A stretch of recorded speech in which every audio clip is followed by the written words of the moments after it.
Assalamualaikum warahmatullahi wabarakatuh. Waalaikumsalam warahmatullahi wabarakatuh. Untuk ketua kelas silakan dipimpin doa terlebih dahulu. Duduk siap gerak. Berdoa mulai.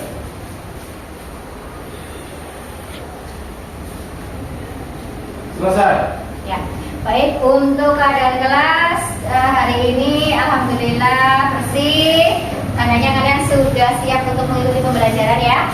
Ya. Kemudian ada yang tidak masuk untuk hari ini? Ada. Bagaimana? Bisa. Keterangannya Izin sama Sakti dan Sakti. Ya, silakan kalian persiapkan terlebih dahulu untuk buku-buku pembelajarannya. Sambil Bu Guru siapkan materi untuk hari ini.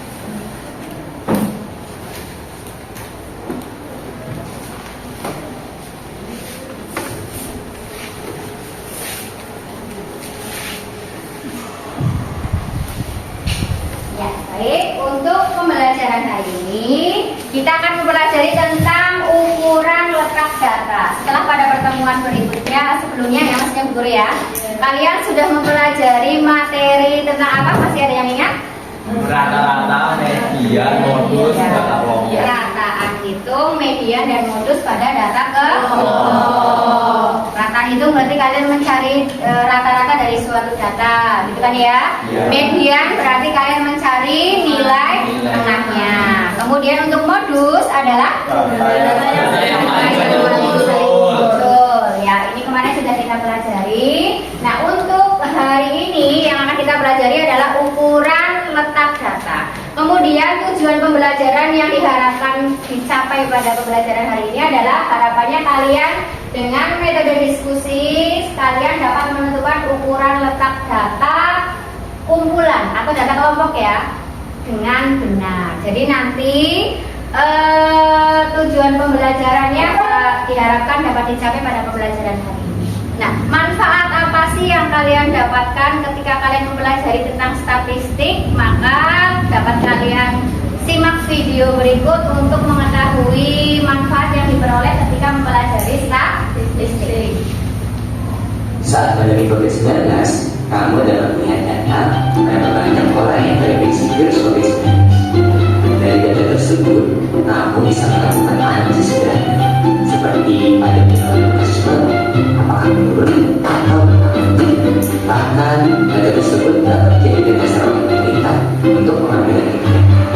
Lalu, apa sih yang dimaksud dengan data?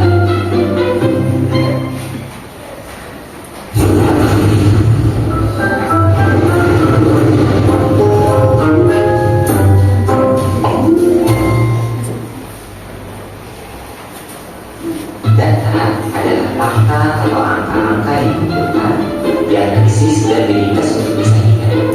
Contohnya seperti data penularan COVID-19 tadi. Nah, dari definisi data itu sendiri, kita jadi tahu kalau sebuah set data itu pada akhirnya akan membutuhkan penyajian data. Lalu, apa yang dimaksud dengan penyajian data? Penyajian data adalah upaya untuk menampilkan atau memaparkan data yang didapatkan secara visual. Dan tujuannya adalah untuk mempermudah proses pemahaman dan analisis data yang jumlahnya banyak. Lalu, bagaimana cara menyajikan data ini? Penyajian data secara visual biasanya melibatkan teknik desain grafis. Ada macam-macam penyajian data yang bisa kita gunakan. Di antaranya adalah penggunaan tabel, diagram, dan grafik. Terkadang, kalau kita dapat banyak informasi secara lisan atau tertulis yang berisikan kalimat panjang dalam satu waktu, kita suka jadi bingung untuk mendapatkan informasi itu. Beda kalau kita memakan informasi itu dalam bentuk penyajian. Dengan menggunakan penyajian data, kita jadi bisa dan lebih cepat mendapatkan informasi penting yang kita perlu. Gimana? Sudah paham tentang penyajian data? Untuk materi-materi lainnya, lagi pembelajaran berikutnya. Sampai bertemu lagi. Ya, itu manfaat atau beberapa manfaat yang dapat kalian peroleh ketika mulai dari statistika. ketika dihadapkan dengan suatu kalimat, kadang-kadang kalian itu merasa malas ya untuk mengetahui suatu informasi. Tetapi berbeda apabila kalimat itu dituangkan dalam bentuk grafik, diagram. Itu akan memudahkan kalian membaca suatu data. Berbeda ketika kalian pada sebuah desa terdapat sejumlah warga laki-laki, perempuan, sekian. Kadang kalau misalkan kalian gaya belajarnya menggunakan apa ya, video atau apa, untuk membaca seperti itu gimana rasanya? Malas ya? Ya. Tetapi kalau dihadapkan dengan suatu grafik yang menarik, suatu data, dengan melihat saja, ya kan? Oh, ternyata jumlah penduduk di suatu desa tertentu sekian. Kemudian tadi ketika COVID kita dapat memperoleh apa? Informasi apakah yang menderita penyakit COVID bertambah atau naik atau sudah berkurang dengan menggunakan diagram saja, gitu ya. Intinya adalah penyajian data di sini memudahkan kita untuk memperoleh informasi. Nah, sekarang kalau misalkan kalian diberikan permasalahan seperti ini, terlihat ya? Terlihat tidak? Maaf, guru ini yang harus mendekat. Ya, jadi sebuah laboratorium komputer akan mengadakan pengurangan jumlah CPU berdasarkan performa perangkat kerasnya yang diukur melalui sebuah aplikasi. Dari data pengukuran diperoleh data sebagai berikut. Untuk skor uji 61 sampai dengan 65 frekuensinya ada 2. 66 sampai dengan 70 frekuensinya ada 4, 71 sampai 75 ada 8, frekuensinya sampai dengan yang terakhir datanya skor uji 86 sampai dengan 90 ada 8. Kemudian jika komputer yang dikurangi sebanyak 25% dari total ya, keseluruhan ya, total keseluruhan berarti ketika kalian menjumlah ini pada frekuensinya itu akan didapatkan total keseluruhan jumlah komputer. Kemudian maka skor performa perangkat keras untuk komputer yang dikurangi itu mulai dari berapa 25%-nya.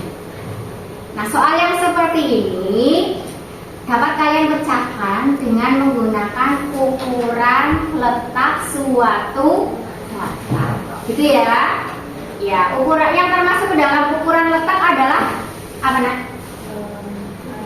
Kuartil. Nah, kuartil ini adalah suatu nilai yang membagi data menjadi 4 bagian. Sudah pernah kita pelajari ketika data tunggal, ya kan? Nah, di situ terlihat jelas ketika menggunakan data tunggal, berarti kita bagi menjadi 4 bagian. Kuartil bawah, tengah, dan kuartil atas. Nah, dari permasalahan tadi yang guru sajikan ini, 25% itu kan sama seperti 1/4 data. Ya apa enggak? Iya. Nah, seperti guru bilang tadi, karena kuartil membagi data menjadi 4 bagian, maka 25% itu berada di kuartil bawah. Artinya adalah performa terendahnya 25%-nya. Iya kan? Jadi adalah 25% yang letaknya di paling bawah. Atau kualitasnya kan dari skor kan terlihat di situ ya. 61 sampai dengan 65 gitu. Berarti skor uji tertinggi adalah diperoleh pada berapa skornya? 86 sampai 90. Nah, yang akan dikurangi dari 25%, otomatis nanti kan diambil dari yang skor terendah. Iya. Nah, seperti itu. Gitu ya. Jadi dengan menggunakan ukuran letak data kita dapat menyelesaikan permasalahan yang seperti ini. Kemudian di sini untuk data kelompok, kuartil itu dirumuskan dengan ini anak ya. I berarti kita isi dengan 1, 2, 3 tadi. Q1, Q2, Q3. Kuartil bawah, tengah, dan kuartil atas. Kemudian TB itu tepi bawah kelas yang memuat kuartil. Masih ingat menentukan tepi bawah? Masih. Apa? BB atau Ya. apa ya namanya itu? Batas bawah. Ya. Dikurangi 0,5. Dikurangi 0,5. Kemudian 1/4 N di sini berarti N merupakan jumlah keseluruhan data, gitu ya. 1/4 N dikurangi sigma KI. Sigma KI keterangannya di sini adalah frekuensi kumulatif sebelum kelas yang memuat I. Kalau Q1 ya Q1, Q2, Q2, Q3, Q3 gitu ya. Kemudian F adalah frekuensi kelas Q1, Q2, Q3 tergantung yang ditanyakan. Kemudian apa yang di sini? I adalah interval. Ini hanya istilah saja, bisa berubah simbolnya, gitu kan ya? Ini hanya secara umum dirumuskannya. Kemudian di sini nanti Bu Guru akan contohkan untuk menentukan Q1. Nanti dengan cara yang sama, harapannya kalian bisa menentukan Q2, Q3, gitu ya? Ya. Silakan kalian simak video berikut untuk menentukan kuartil bawah.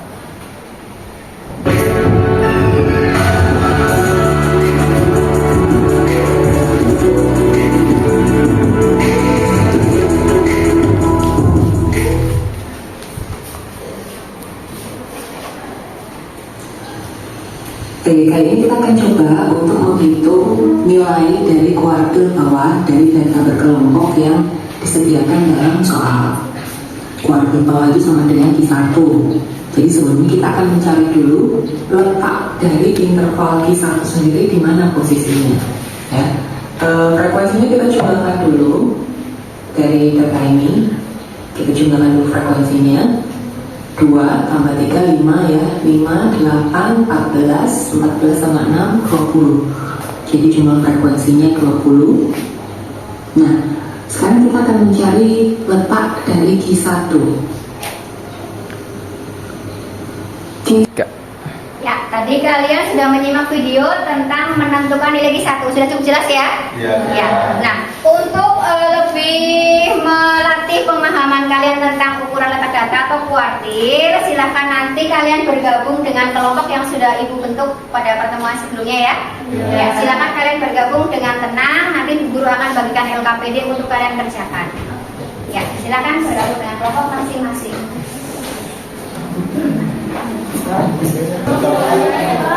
Guru sana ya. Sudah? Bisa. Sudah bergabung dengan kelompok masing-masing ya? Ya, ini Guru bagikan LKPD-nya. Silahkan kalian cermati langkah-langkah pengerjaan LKPD. Ya, ini silakan ditulis nama kelompok dan sudah ada langkah-langkahnya ya di situ ya. Kemudian ya sudah di situ ada 3 soal atau 3 aktivitas yang harus kalian selesaikan. Tapi sebelumnya Bu Guru akan SDG dulu ya. Yes, SDG dulu biar nggak ya, nggak sepanang ya. Ini permainannya namanya adalah itik ayam. Ya, boleh kasih contoh. Cluenya adalah ikuti apa yang Bu Guru katakan ya.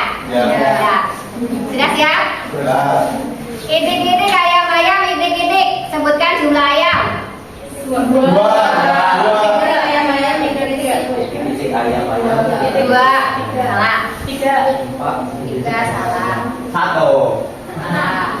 4. Lagi ya, lagi ya. Konsentrasi. Itik-itik ayam-ayam. Itik-itik ayam-ayam. Berapa jumlah ayam? 5. Berapa Dok? 5. Jawaban? 5. Cluenya adalah ikuti apa yang Bu Guru katakan. Ya.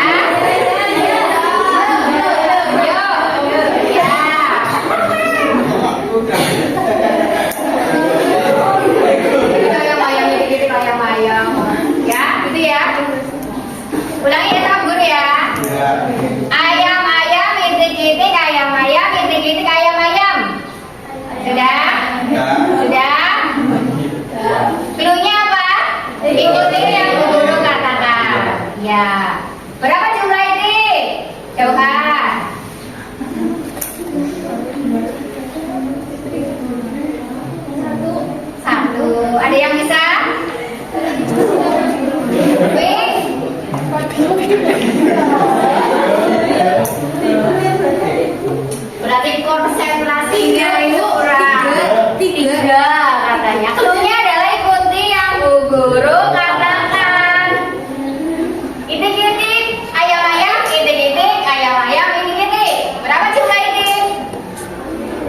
Titik-titik. Tiga.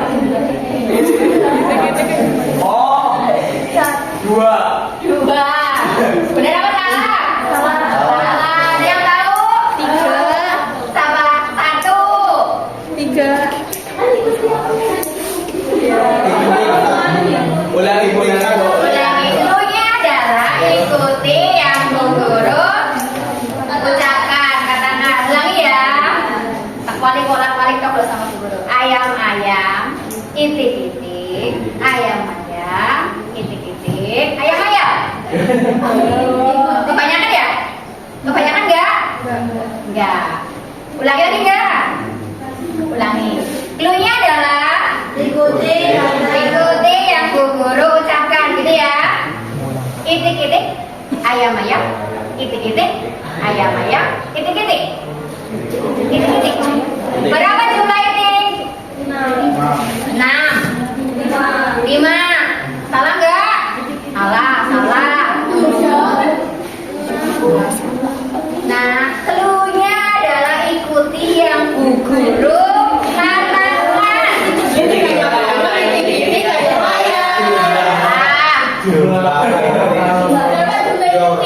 Berapa jumlah itik? Iya, Bu. Kayaknya Bu Guru jawaban berapa jumlah itik? Ya jangan itu. Ikuti yang Bu Guru katakan. Ya. Cukup lah ya. Silakan dikerjakan waktunya berapa? 20 menit cukup? Cukup. Silakan dikerjakan untuk waktu 20 menit. Gitu ya? Ya. Diskusi kalau ada yang mau ditanyakan boleh maju ke kanan sama Bu Guru. Ya gitu ya. Ya. Menentukan kalian lihat dulu datanya di situ, menentukan apa yang diinginkan.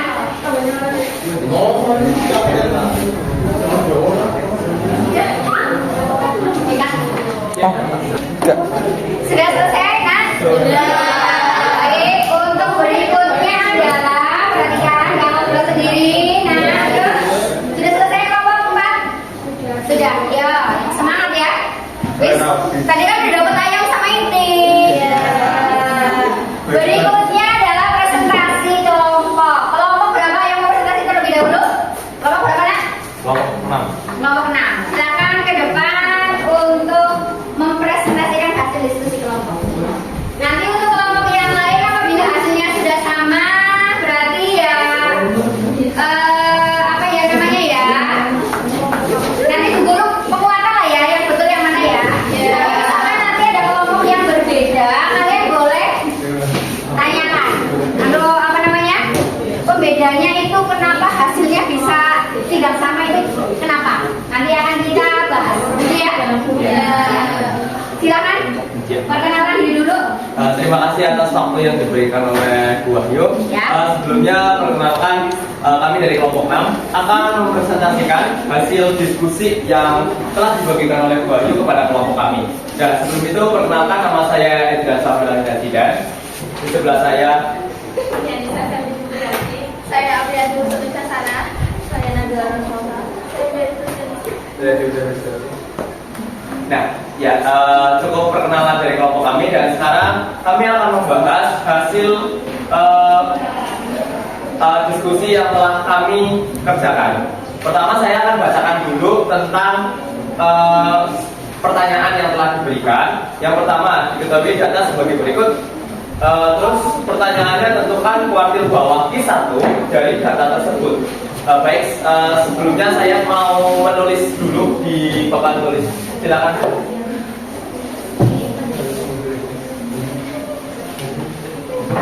Ya, sambil dicek ya. Katanya angka sudah sesuai atau belum nilai dari Q1. Tabelnya sudah ada semua kan di situ ya, langsung aja ya. Iya. Langsung saja ke menentukan Q1-nya nak. Tabelnya tidak usah ditulis. Gak usah, langsung aja Q1 sama dengan atau langsung dari kelas Q1 pemerolehannya bagaimana?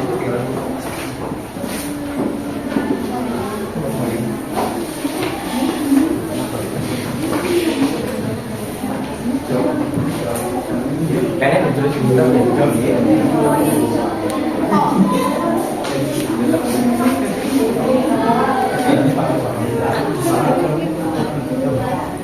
biar menyala.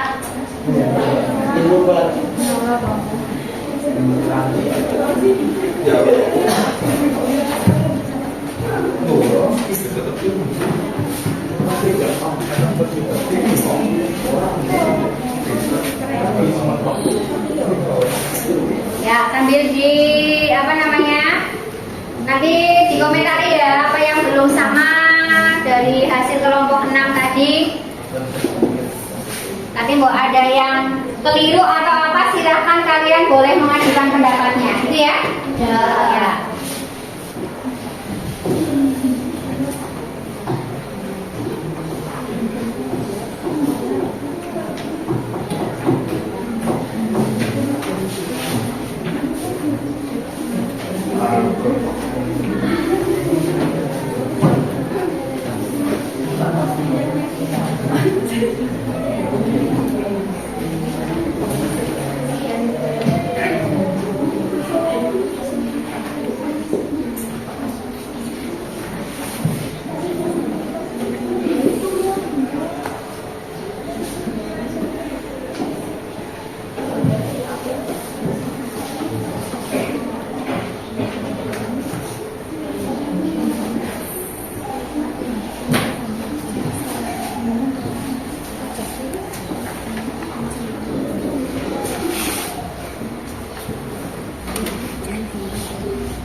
Ya boleh.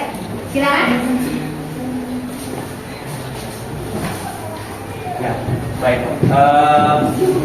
Jadi tadi sudah dituliskan oleh teman diskusi kelompok saya. Nah, di sini saya akan menjelaskan bagaimana proses untuk mengerjakan kuartil yang telah ditulis oleh rekan saya.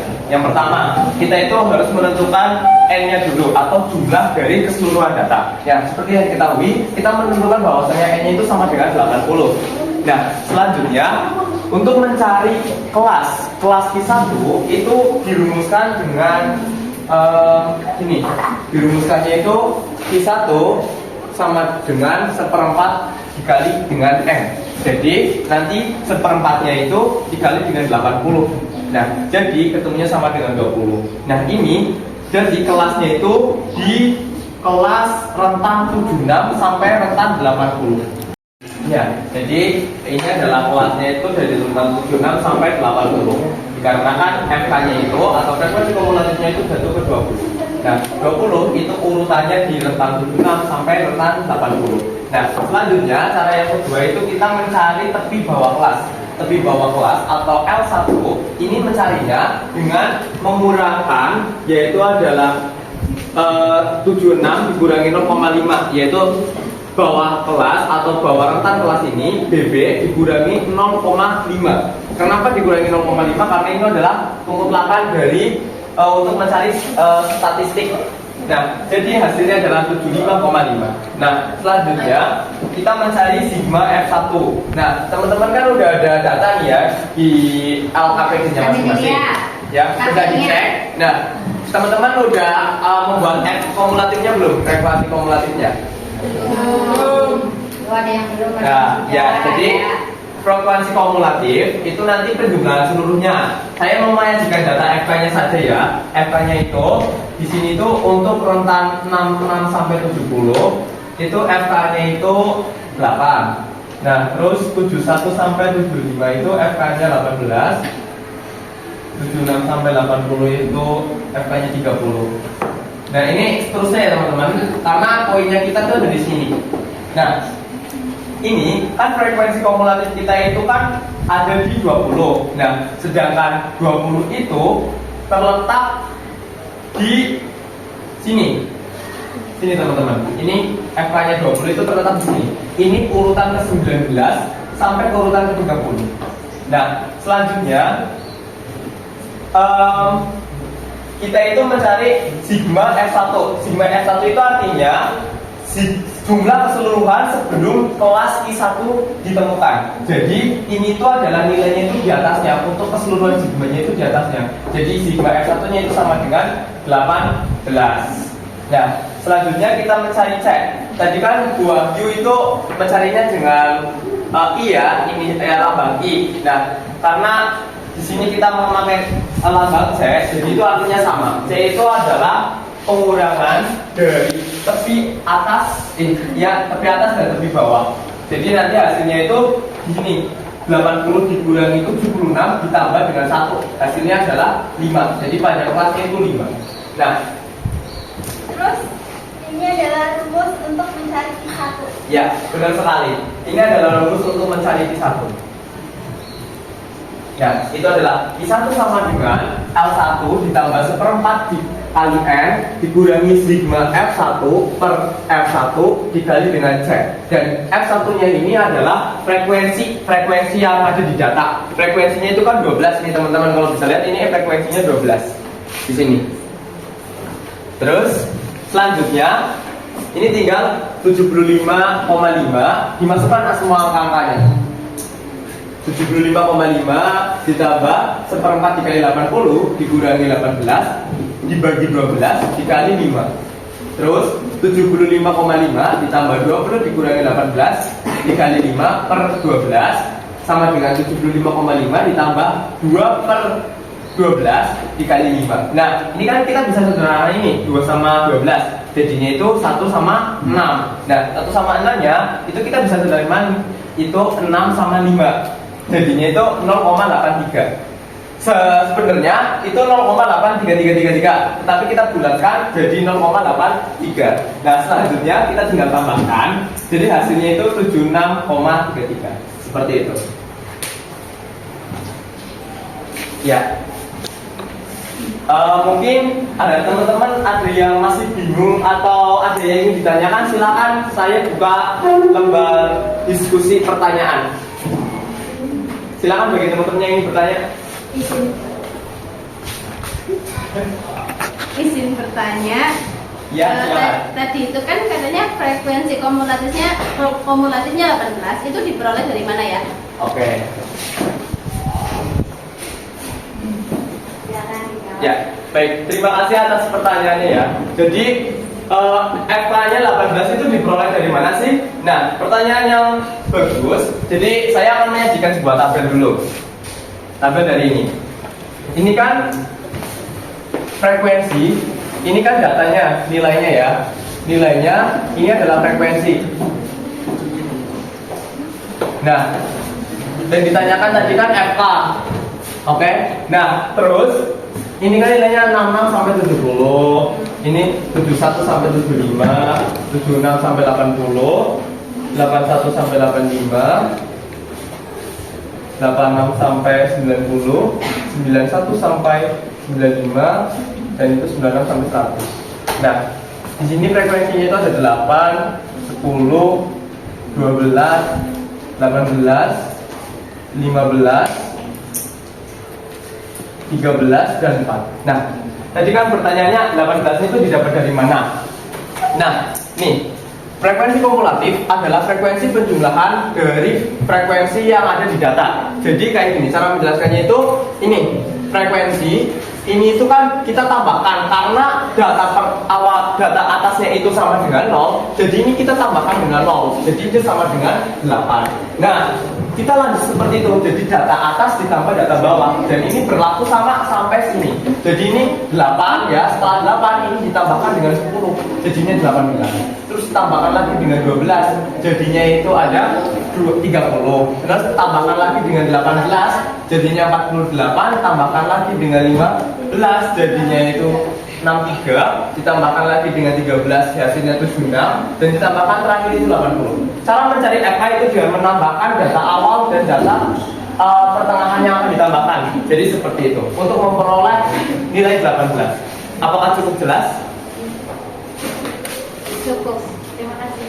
Oke, mungkin teman-teman ada yang ingin bertanya lagi? Silakan. Silakan yang ingin bertanya. Cukup? Apa ada yang bertanya? Cukup? Ya, silakan. Nantinya, fotonya akan kasih.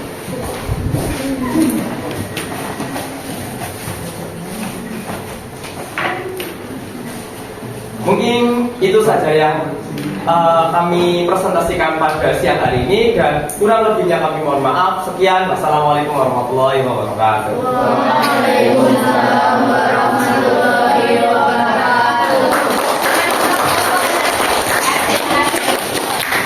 Sudah cukup jelas ya?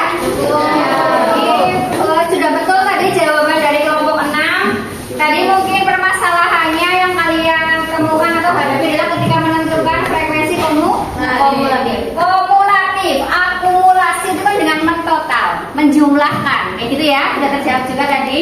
Kemudian nanti jangan lupa LKPD-nya dikumpulkan ya. Ya, dikumpulkan. Kemudian tadi kita sudah mempelajari tentang ukuran letak data. Kemudian Bu Guru ambil kesimpulannya, coba. Nanti yang mau mewakili silahkan angkat tangan, kemudian sebutkan jawabannya ya.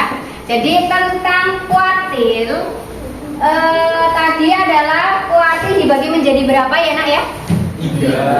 Ya, berarti kuartil apa saja? Kuartil bawah, kuartil atas. Betul. Kuartil adalah tadi nilai yang membagi data menjadi 4 bagian, terdiri dari kuartil 1, 2, 3 atau bawah, tengah, atas. Kemudian cara menentukan kelas kuartil. Misalkan diketahui suatu data dengan jumlah keseluruhan data adalah n, berarti bagaimana untuk menentukan kelas Q1? Ada yang bisa mewakili? Ya, silakan Indriasa. Untuk mencari kelas Q1 Ya. itu dengan dirumuskan dengan 1/4 dikali dengan n atau jumlah keseluruhan dari data. Untuk Q2? Q2-nya itu setengah dikali dengan n, karena 1/4 ditambahkan dengan 1/4 lagi masukkan 2/4, Ya. nanti disarankan menjadi setengah dikali dengan n atau jumlah data. Betul. Satu lagi Q3? Q3 itu adalah penjumlahan dari setengah ditambah 1/4 lagi, jadinya itu 3/4. 3/4 dikali dengan n atau jumlah data. Ya. Seperti itu, Bu. Sudah cukup dipahami ya untuk materi kali ini ya? Ya, berikutnya adalah Bu Guru akan melakukan refleksi tentang pembelajaran hari ini. Coba Jauhar, pengetahuan apa yang sudah kamu dapatkan untuk pembelajaran kali ini untuk mewakili teman-teman yang lain? Kamu mempelajari apa hari ini? Mempelajari kuartil. Kuartil. Bagaimana pengetahuannya yang kamu dapatkan? Apa materinya sudah dipahami atau masih ada kesulitan? Sudah cukup dipahami. Kemudian untuk media pembelajarannya, apakah video yang Bu Guru tanyakan tadi cukup membantu untuk menambah pengertian kalian atau membantu? Gitu ya. Kemudian berikutnya adalah untuk materi pertemuan minggu depan berarti ya. Ini adalah kita akan mempelajari tentang ukuran penyebaran data.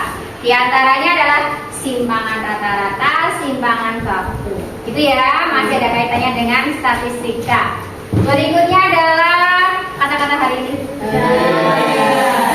Lakukan yang terbaik di setiap kesempatan. Gitu ya, Nak ya. Terima kasih. Semoga yang kita pelajari bermanfaat. Amin. Untuk ketua kelas dipimpin doa.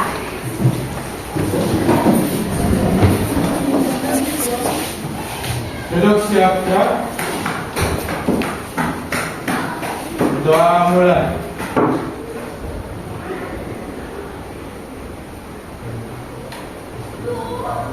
Selesai. Ya, sudah. Wassalamualaikum. Wassalamualaikum warahmatullahi wabarakatuh.